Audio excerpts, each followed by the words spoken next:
Hello, everyone. Welcome back to Call Me Cordelia, the podcast where we talk about everything under the sun regarding Anne with an E. This episode, we'll be talking about season 3, episode 3, and go about it chronologically. So, hi, I'm Ophelia, or Lydia Styles on Tumblr. And I'm Alexis. I'm Sherberts with 2 S's on Tumblr, and I am also sick. So I would like to go ahead and apologize for my voice in this pod. Yes. You're My apologies. forgiven. Thank you so much. So, Alexis, I bawled from the first second to the last, and then 2 hours after. What about you?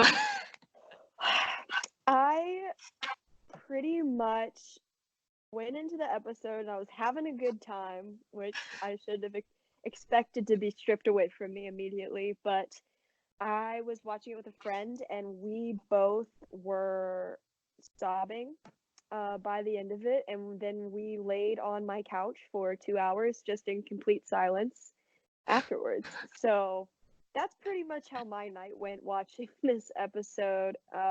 It was rough for sure. So, obviously, spoilers ahead, but Mary died. That's, Oh the gosh. main thing. Um, it was really interesting seeing how this episode wasn't exactly about death or loss, but it was about all the people around it. So it was about what happens before and not after. And I think that was very interesting. Do you have like specific thoughts on specific characters that happened? Yeah, and like you said, I think first of all, this episode was unbelievably good. It was so Yes. Yes. good. All of the choices, all the directing, the writing, excellent. But as much as it did rip my heart out of my chest, but like you said, it was really, really interesting to me how they focused, like you said, more on the people around the person dying, like the process of dying and knowing it's coming and how does that affect your life. Because I feel like a lot of TV shows, death tends to be a big plot twist, so it happens like super fast, like someone is killed in an instant, and then we see the characters kind of picking up the pieces afterwards. But it was a very interesting sort of viewpoint to see what happens before that. And I think the character that got me the most within the grieving process was definitely Gilbert. Um, it was Oh, really? heartbreaking. Yeah, for sure. Bash was obviously Yeah, the Bash was for me the most biggest one. Bash was definitely the hardest to watch and deal with, and it was the most raw. But I think Gilbert showed a lot of his character more, I think, and a lot of the way that Yes, he's developed. definitely. Yeah, so the fact that he had to lose somebody else like slowly like that, you know what I'm saying? He had to know that it was coming again was just heartbreaking. And he finally had a mother figure. It was taken away. But on the bright side, I think that we saw the way that he handled the process of grieving and the process of loss, like in a much more healthy way than he did for his father when that was happening in season 1. Like, actually letting himself cry while it was happening. And yeah, it was, especially, I think the scenes that were most impactful were between him and Mary, when they were talking and everything. Yeah. The scene where Mary was talking about you guys are brothers, I was sobbing. I was not okay. Yeah, Gilbert, this episode, like I've seen the posts on Tumblr saying like, oh, Gilbert doesn't seem like himself this season. And I do agree that he is speaking more formal than he used to. But I think it's also partly just, the time and society. But once he was speaking to Anne and he was enraged by himself for being so vulnerable around Mary bringing the news, you could you could sense he was more of himself because it was such a raw scene. Um, but yeah, Lucas really sold it this episode with unable to speak the words to Mary and being doubtful of his career option and just him being a doctor if that is even viable if he's so emotional. I'll get to that Yes. later when we talk about Sherbert. um and yeah, like you said, dealing with it. And also I really appreciated the scene with him and Bash in the barn where Oh Gilbert gosh. explains what he went through and how he dealt with it, or lack thereof. Um, he didn't quite deal with it. I think it was really nice because you don't really see two men in media talking about their feelings and talking about loss and how they. Yeah, it. God, it's It such a was, good show. It's such a good yeah, show. yes, and it was like you said. I don't think there's very many depictions of men talking to each other about grieving and love and stuff like that. So I really appreciated that. But it was also, like finally having the words to say, finally dealing with it. It showed to me, I think, what Gilbert really knew that he needed when he was going through that. And the obvious sort of parallel being that Bash was like banging away at the cartwheel, and that's exactly what Gilbert was doing in season 1 when Yeah, I fucking cried, dude. I fucking cried. yes, like that's exactly what he was doing in season 1 when the maid called out to him kind of like when his father was really really not doing well. Um and just Bash in and of himself like dealing with it, Gilbert hugging him. I've seen people pointing this out, but it's interesting that that happened after the whole Sherbert hug, which we will get to. Don't worry. Why is it And interesting? because it to me, a lot of people pointed it out that it almost looked like it was interesting that Gilbert had not hugged Bash about it before, and it was almost like he knew how much it had helped him, and it was like he was mirroring kind of what Oh, Anne had done for him. Yeah. oh, interesting. Okay, okay. But we'll talk about Sherbert later. You're right. But yeah, like you said, Bash in of itself, he he went through all the stages really, grief and anger and acceptance and dejection. It was Delmar was stellar as well. I was just crying because you could really feel for yourself like, oh, what would happen if my loved one died right now, or my mom died right now, or my aunt, or whoever is really close to you, that's a mother figure. Yeah, exactly. And I think And it the was so well process, portrayed. yeah, and like we said, just like I feel like it's so different seeing it portrayed in TV shows where a character just gets shot instantly and dies, and it's like this big plot twist. And it's a Hmm. different sort of grief and heartache when you know that death is inevitably coming, like in the very near future, and having to brace yourself for it slowly. Like that's just a very different kind of heartache and mourning. And I think they did a really, really, really good job of depicting that. Because, like we said, it affected every single person around Mary. Everyone was dealing with it sort of in a different way. And the fact that Bash has to be a single father now is so upsetting. And we actually talked about that last episode. Yeah, Remember, we we were brought up like, joking what if? about it, like, oh, what if she died? And there she is. Jesus Well, I'm Christ. not fucking laughing now. That was so awful. I can't believe we actually talked about that last episode and then just one episode later had to deal with it. Not a good time. What did you think? I really want to know your thoughts on this, on Elijah choosing to not see Mary despite not knowing the problem, because that's like a life decision he unknowingly made. Oh, yeah, we're 100% going to see how that comes back and affects him, I'm sure. Um And even though Gilbert said, like family emergency, it was kind of obvious that Elijah just automatically assumed Gilbert was there to confront him about taking his father's stuff, which, what the Yeah. hell, Elijah? Why? Um, I, it's not going to be pretty, but I think it's either going to serve to make this really, really, really bad and awful conflict between him and Bash, or alternatively, it might, in a very weird way, push him and Bash together.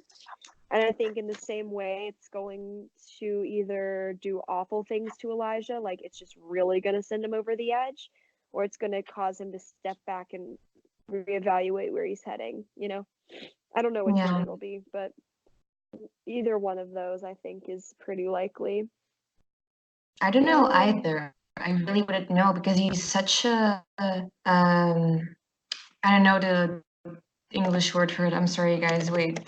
He's volatile. He's very yeah, volatile. That's it. He's a labile character. That was the word I was. I have to go through Dutch and French to like find the word, and then English. Like it's sometimes really hard. Okay. What did you think about Rachel putting her prejudice aside to help her? I found it really interesting. Yeah, it was so good. Although I do think that it was kind of being implied that Rachel has slowly let go of a little bit of her prejudice with Mary and Bash. Maybe not with people of color in general, obviously, as we saw with her, the way that she was talking about Kakwet and her family. But I think that it was sort of being implied that over this time jump, like Rachel has sort of at least been friendly acquaintances with Bash and Mary, which I appreciated, and hopefully she'll get over her viewpoints with the First Nations people sooner than later, but we'll see, I guess. It is like only Bash and Mary though, because she saw Constance and Jocelyn and she was like so taken back.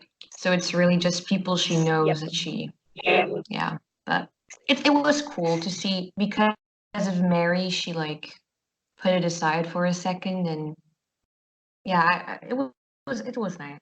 It was nice. Well, the berries also, I think, because yes, they talked about I was so how the berries. surprised. Yeah, because they talked about the berries were not going to come again to Easter. Obvious implications there. And then when they went to go ask them if they could use their yard for the Easter celebration, it was, you saw them put it aside. They said, absolutely. Like, how could we deny that? Which, way to go, I guess. Like, you did the bare minimum. But another person that I thought it was very interesting to watch go through Mary's death was Anne. What are your thoughts on the way that she was sort of handling things?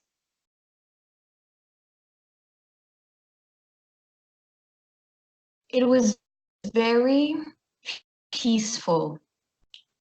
I think because Anne was an orphan for such a long time, she's kind of desensitized to loss in a way. Like obviously when Matthew was in danger, she was, grieving. But I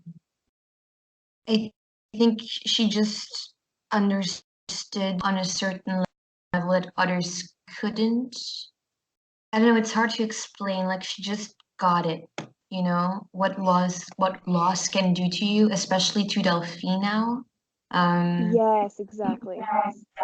Yeah, it was very serene. It was very felt. Yeah, you talk. I can't explain it. I said that in my notes. I honestly think that this is going to be a big thing that's going to start pushing her to start to accept kind of, she obviously had some unresolved feelings about her parents' deaths and some questions. But I think it was very important, and they were obviously showing Anne seeing a possible version of what her parents went through with her when they were dying, and just the love that Mary had for Delphine and how she was immediately thinking of Delphine, not herself, I think was very important for Anne to see, like, oh, like this is what parents alternatively go through when they know they're about to orphan their children, which is awful. And obviously Delphine Yeah. will not be an orphan, but I think it's going to make Anne start to kind of look at her parents and wonder if they didn't go through the same thing with preparation and, you know, like she said, she Oh, would have that's liked a letter. fucking scary. Yeah. Yeah, people have like thought of that, like what if there is actually a letter Anne will find in the church when she goes back to Charlotte? And it's really likely. Yeah, I think it's pretty possible, and I'm going to stop, so can't wait for that. So I think, okay, before we move on to Sherbert, which is sad and happy at the same time, I do want to read a little thing, excerpt from the prayer Mary said. It's a prayer from St. Francis of Assisi, and it ends with, and it is in dying that we are born to eternal life. And then you can tell it's not a coincidence. Everything is hosted around Easter because it's about rebirth of life. So it was never about Mary dying, but about celebrating her life. And she's reborn through Delphine, kind of, and through the people around her. Hmm. And I think that was nice. Like, I'm not religious, but I really connected with what was happening. It was just really beautiful to see. Yeah, I completely agree, and I think we talked about this before we started recording, but I do really hope that, or I don't really hope, but I don't think they really need to show a funeral next episode. Yeah, And yeah. I kind of hope that they don't actually. I take that back because the whole celebration that they had, that just felt like what a funeral at its core is really supposed to be. You know, a Mhm. celebration of life for somebody that you really, really loved. And that scene where they were just all coming together to read the prayer and Oh, sing It Is Well was just, I was, beautiful. I feel like this is our word for the episode is weep, but I was just like weeping. Yes. Um, yeah. And obviously, you know, we said that last time we're going to start a segment for your episode MVP. And besides the obvious MVP Mary, honestly, I think that my episode MVP is going to go to Anne because just the way that she was handling everything so gracefully and the way that she was there for people, the way that she made things happen for people and kept such a good head on her shoulders. Like I was just so proud of her this whole episode. Me too. So my MVP logically would also be Anne, but for the sake of humor, I'm gonna say Minnie May Minnie because May! there was this like super like beautiful, serene, intense moment, and then she was like to Delphine, she looks like a chocolate cake or whatever she said. I love Hilarious. her so much. Minnie May could do no So, wrong. Sherbert, loved them, cherished them, would like It to see was, more. would love to see more beautiful, amazing, iconic, never been done before. Yes. Oh gosh, there's so much. It was so just in the within the context of everything going on this episode, quite honestly, the last thing I was thinking about was Sherbert. I was just Yeah. so sad and so focused on Mary and like almost like absorbing the last moments that we had with her, I guess, which sounds really dark and sad, but No, I get it's it. true. But the way that Sherbert was handled this episode was, I think, phenomenal. It wasn't over romanticizing anything. It was very real, very honest. Um, and one thing that I have to point out that Cass Sherbert on Twitter pointed out to me was that they used the same musical composition for the Sherbert hug that they did for the John and Marilla ribbon scene in season one, which is Really? yes, yeah, I know. I was that was fascinating to me. Very interesting and a great little detail I think that they put in. Um, but yes, the hug. Thoughts? Um, I saw a spoiler already for it on Tumblr, but I didn't know the context. Oh With gosh. context, it's even better. Um, I remember you sent it to me, and we were freaking out. Oh, we were losing our minds. We were not okay. We hadn't even seen the episode yet. We were already bawling, weeping. Word of the episode, word of this pod, weeping. But it was just so well done, and I think we will both say it that it was a very nice parallel to season 1, episode 6, where she leaves him at Yep, yep, yep. John's funeral. And now she really goes in to comfort him and hug him. And even before the hug, when she's saying like you don't have to like put yourself down for what you couldn't do, like tell the words to Mary that she's dying. She just it just shows growth um in a very nice way that isn't like on the nose. Yeah, it was very subtle, which I Yeah, appreciated, but it was the parallel. We kept saying, or I kept saying, or I think we were both headcanoning it actually, that um, I thought that there was probably going to be a parallel with that same deal, but I thought it was going to be like Matthew's funeral and Gilbert was going to hug her, but that was a mm, very obvious. I think that was exactly the parallel that I was looking for under very unfortunate circumstances. But if this honestly like doesn't start building a strong friendship base for Sherbert, I'm it rioting. Like did. that's it. We did say last time No, that if Mary was going to die, we were going to sue CBC. So I guess we better start pooling our funds together. yeah, because we're so fucking rich, you know. We can't even afford SoundCloud, guys. We're on YouTube now. Jesus Christ. But Yeah. no, it was really good, and also just how Gilbert clung to her, like he desperately needed this contact. It was really nice. Yeah, and I saw some people were kind of surprised that the Sherbert hug happened so early, but I think What? um and I know I think we're all just like settling ourselves in for an 87 season slow burn. So realistically, I wasn't expecting a hug till season 67. But that's besides the Amazing. point.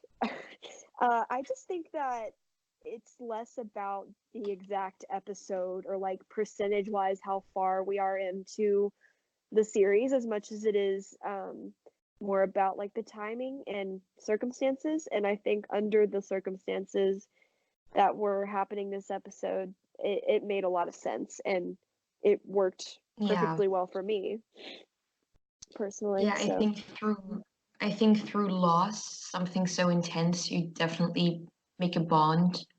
Like you hear that people build friendships through traumatizing experience excuse me, experiences.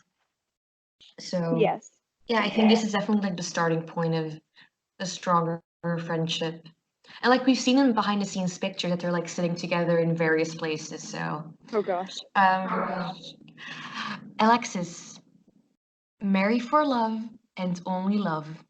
Oh boy. Let's buckle in for this one. I have thoughts. Um, Spill them.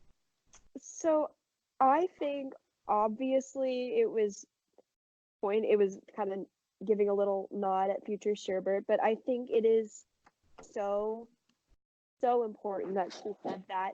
Um, we talk a lot about we really not just prefer, but kind of think it's necessary to put as much separation between original source material, the books, the movies, and the show as possible. But in this case, Yeah. I think that Mary saying to Gilbert, "Marry for love, just for love," would have the same impact on Gilbert's outlook on his relationship with Winifred as it would have had with his relationship with Christine. Marry for love. Don't marry someone for convenience just because the person that you actually want to marry you think is unavailable right now. Like don't just marry because they're there. don't just marry for second best, only for Mm, love, only if you're actually in love with someone. So I hope that that is going to spark Gilbert to kind of take a deeper look at his relationship with Winifred coming up, which people, I've gotten a lot of asks again about how late do I think she's staying, and I think we know for a fact she's staying definitely until at least until the dance, right? Because I think yeah, people picked her out in the background of the behind the scenes pictures.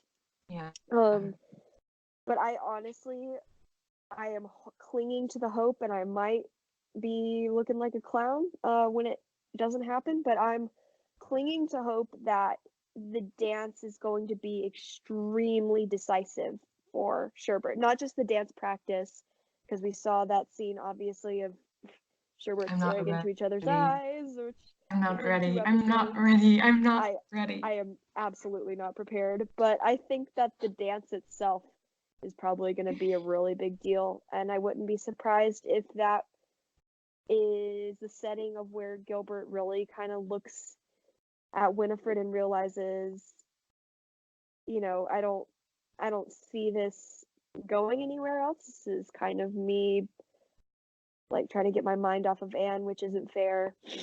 Um, Yeah. yeah. So, what about you? What are your thoughts on that line?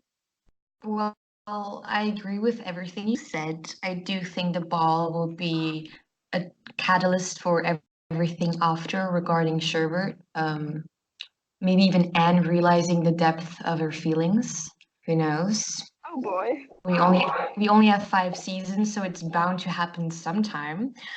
Um, and also, I think it's just also quite radical of Mary to say marry for love, because back then you married because it was practical. We've talked about this before.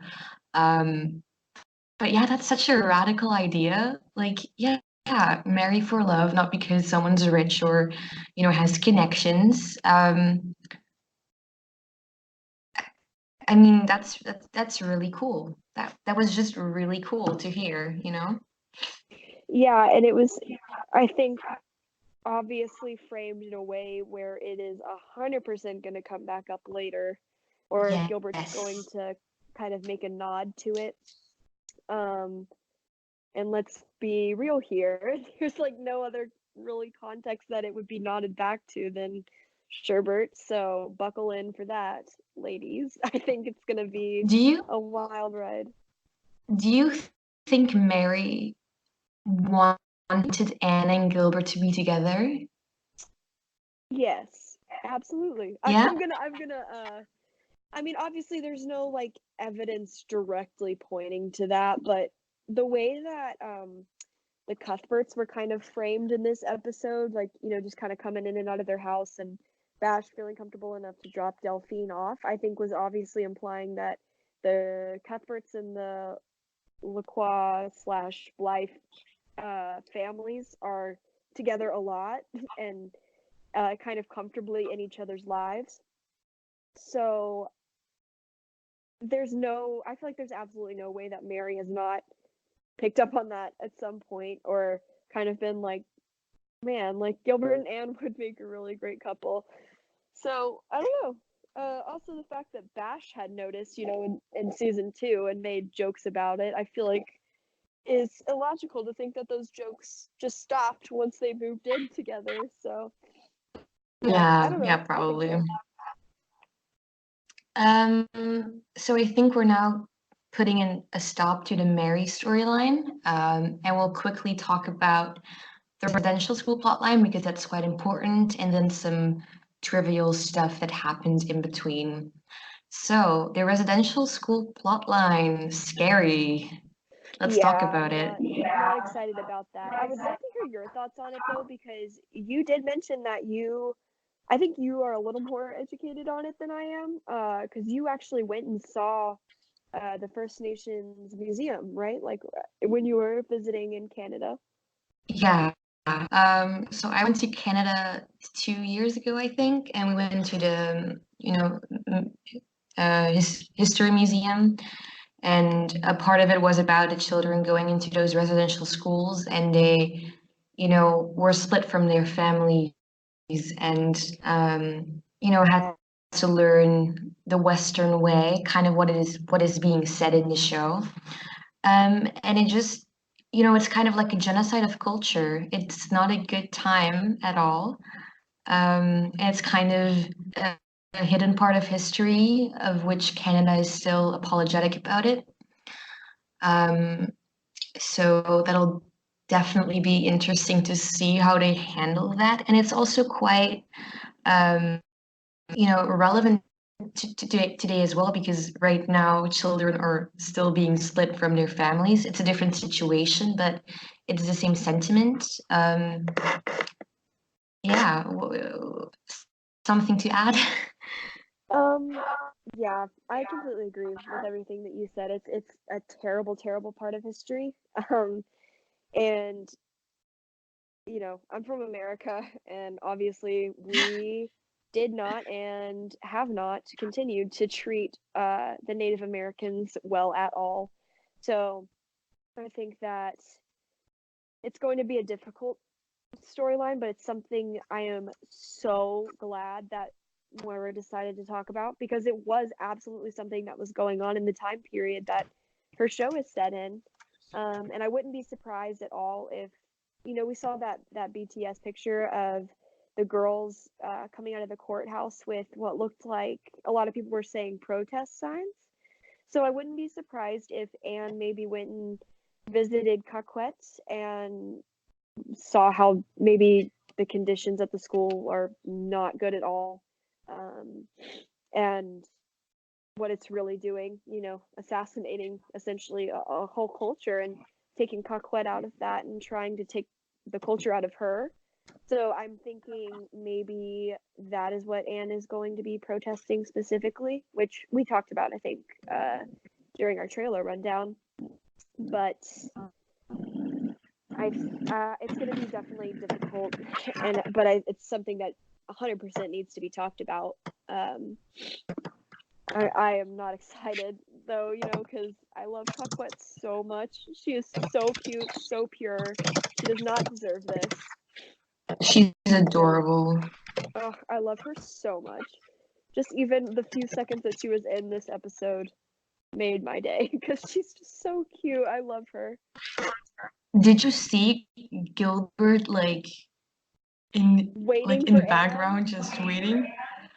But does that mean they walked in together into the church? I think they did. He Yeah. waited on her. I'm No, I think sorry, that's my what it mind was. just got. Oh my god.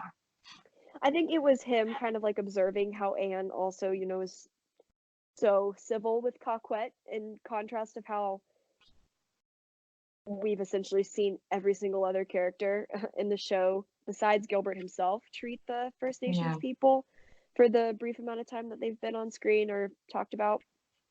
I think it's just him kind of like observing that about Anne, and then also I think it was just him waiting to walk into the church with her, which, Yeah. yes, little moments like that I live for. So They really add to the show and to their characters. Like, oh yeah, Gilbert waits on Anne to go into the church. Like it's not said, it's just seen, and it's so nice. Like, I know I'm very much not used to modern media showing and not telling. I feel like so. Another very interesting little side tidbit. I would love to hear your opinion on was the little nod to potentially Moody and Ruby this season. it I was like that weave. That pretty much such sums it up. it was such a tonal difference to the rest of the episode. Just Moody giving his fucking handkerchief to Ruby for no fucking reason.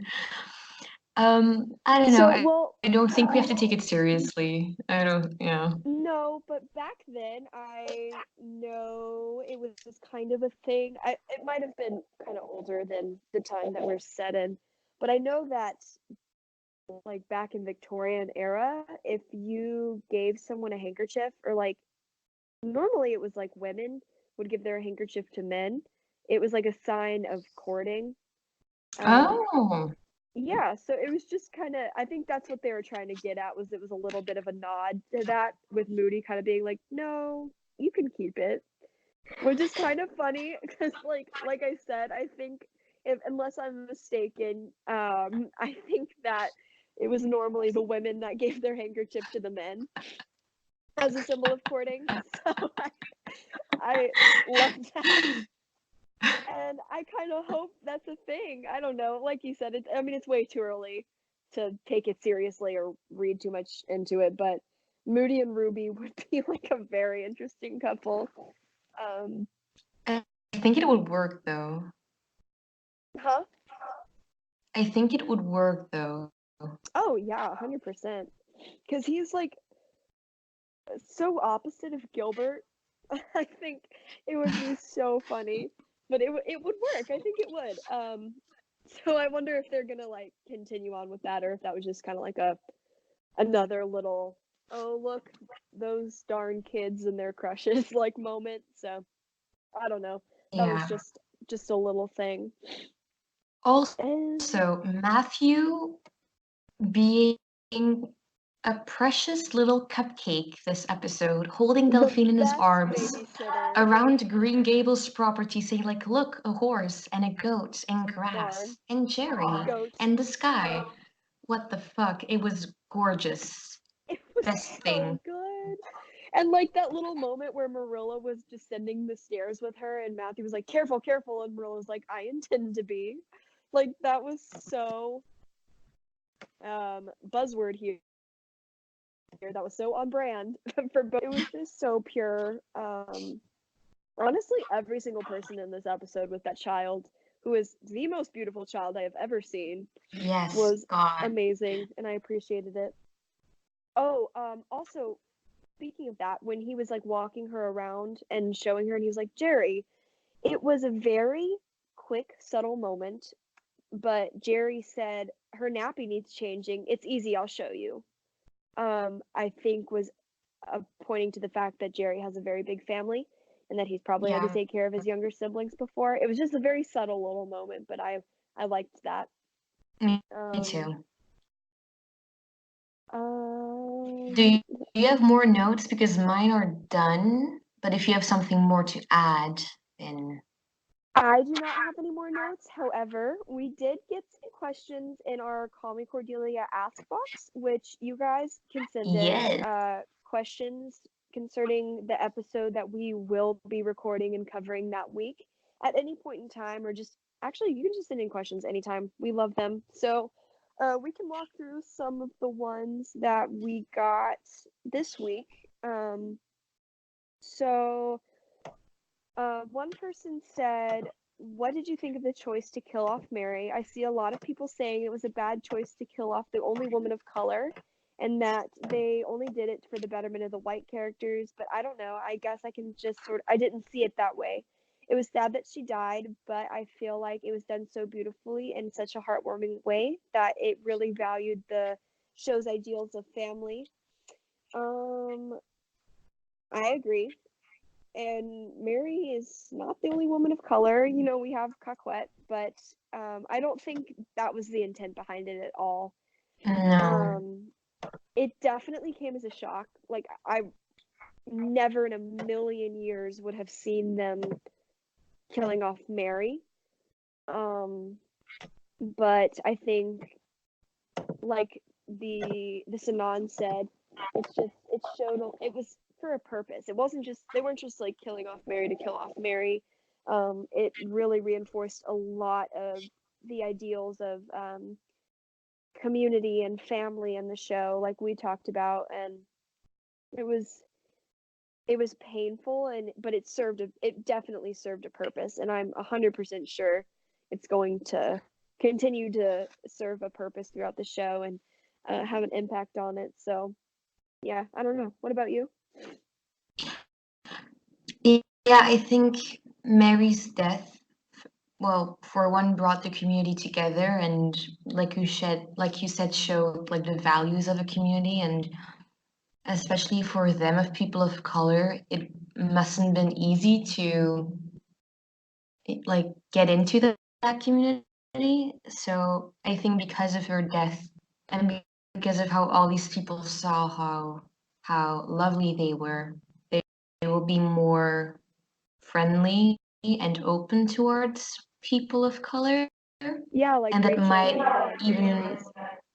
yeah, and that might even lead to all the protesting around Caquet and the residential schools because they'll realize like, oh, these are also valid people. Maybe. Yeah, It's and I don't think it definitely was for a of reason, the. her death. Yeah, it was for a reason, and I definitely don't think that it was. I don't think Moira would ever kill her with the intention of. I don't Yeah. think there was any like malice behind it or anything. Um, and I think, like we said, it's going to serve a purpose, and it wasn't senseless or anything. If it was like senseless and Mary, they just like it would be a different story if they just like flashed to an episode and they're like, oh, Mary died. But it was such a central point, and it was um, so important to so many different characters. It was definitely not glossed over or anything. So yeah, I mean, I wish she was still alive, obviously, but um, it was yeah, it was important, I think, in the long run. The other ask was from Princess Cordelia Blythe, and she asked our thoughts on Elijah because she was wondering how he's going to react once he finds out about Mary. And in some way, I want some redemption stuff for his character because that's what Mary would have wanted for him, though I think it's too early for that. Um, yeah, we've talked about this kind of. We don't really know how he'll react. Yeah, I don't know if he will get a redemption or if he'll be one of those characters that just stays in their bad ways because those kind of people also exist in life. Hmm. Yeah, and I mean, this is not sorry, not a non this person makes a really really good point that I actually didn't think about, but I would love to see Elijah redeemed because that is exactly what Mary would have wanted. That was all Mary wanted.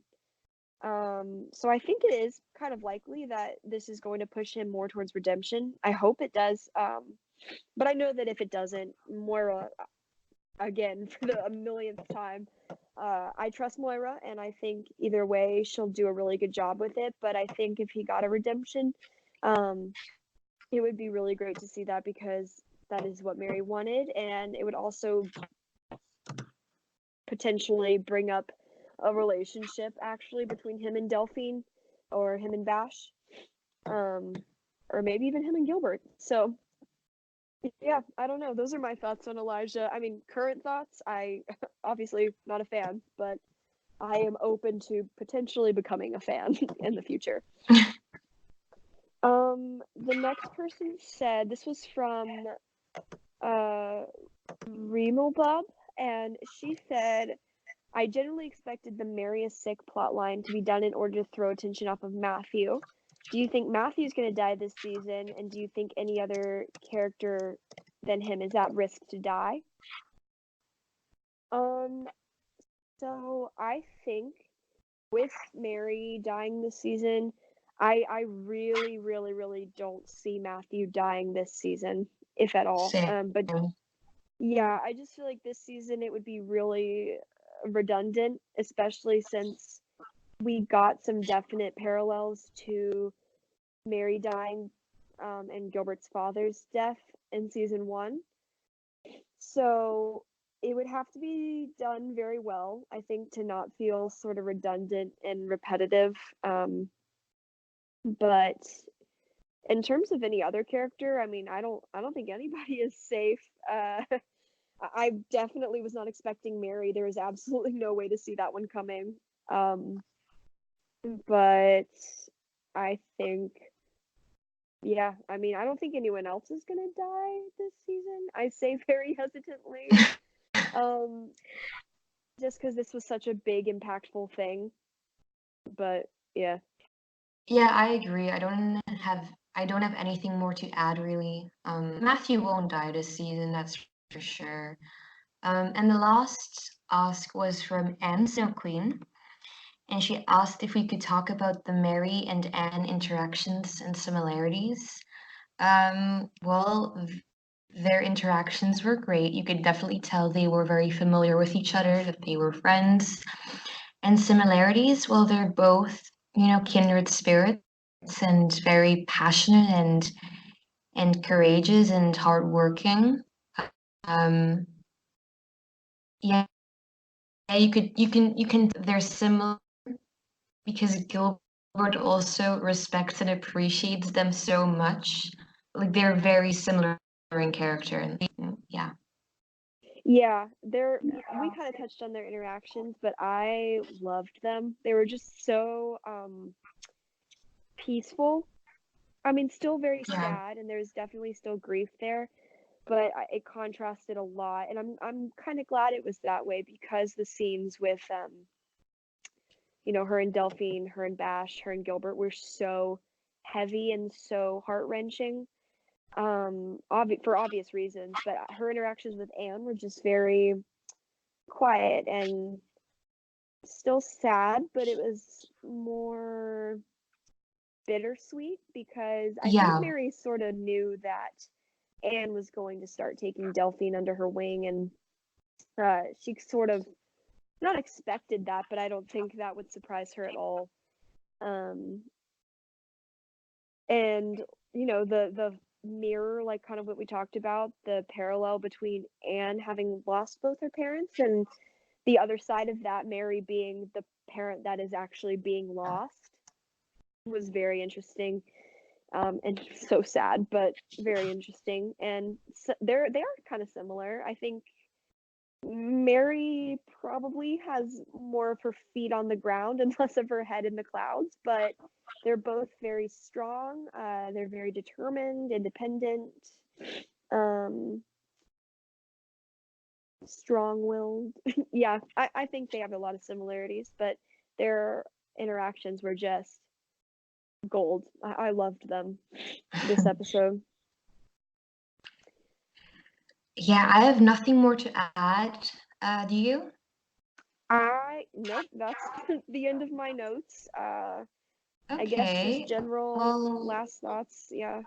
Do you have any? uh, uh, 10 out of 10, truly. One of the best things I've ever seen on TV. Truly. Yeah, it was incredible. It was an amazing episode.